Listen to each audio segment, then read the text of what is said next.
দিয়েছেন, ও সাহাবায়ে কেরাম, যখন তোমরা রজব মাস পাইবা তখন আল্লাহ তাআলার কাছে বেশি বেশি করে দোয়া করবা, বেশি বেশি করে আল্লাহ তাআলার কাছে আরজি করবা, প্রার্থনা করবা, আল্লাহুম্মা বারিক লানা ফি রজব ওয়া শাবান ওয়া বাল্লিগনা রমাদান।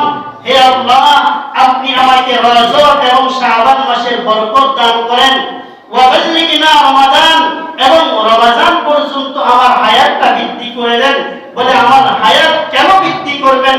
কারণ রমজানে অনেক ফজিলত, এর ভিতরে এমন একটা দোয়া, এমন একটা রাত্রি আছে যেই রাত্রি ইবাদত করলে 83 বছর ইবাদত করার সওয়াব এক রাত্রি আল্লাহ তাআলা বান্দার আমলনামায় দিয়ে দেন। সুবহানাল্লাহ। এজন্য আমরা দোয়াটা আমার সাথে সবাই পড়ার চেষ্টা করবেন। আল্লাহুম্মা বারিক লানা ফি রজব ওয়া শাবান ওয়া বাল্লিগনা রমাদান।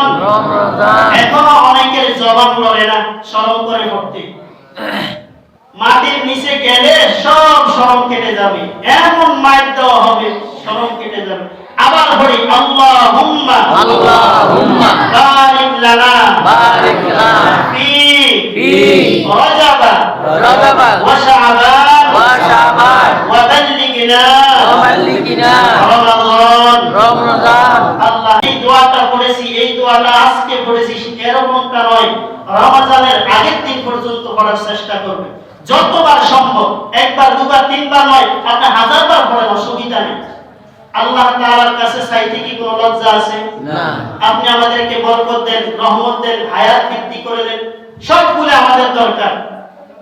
আমাদের রিজিকের বরকত, আমাদের কামাই রুজির বরকত, সংসারের বরকত, হ্যাঁ, সংসারের বরকত, সমস্ত কিছু আমাদের প্রয়োজন। তাহলে আমরা বহিরামি করব না। এই দোয়াটা আমরা যারা পারি বারবার করব, যারা পারি না, যারা পারে এদের কাছ থেকে শিখে নেবেন। আমি আছি, আমার কাছ থেকে শিখে নেবেন। যদি আরবিতে না পারেন তারপরে বাংলাতে পড়বেন। হে আল্লাহ, রজব মাসের বরকত দান করেন, শাবান মাসের বরকত দান করেন, এবং রমজান পর্যন্ত আমার হায়াত বাড়ায় দেন। বাংলাতে পড়বেন।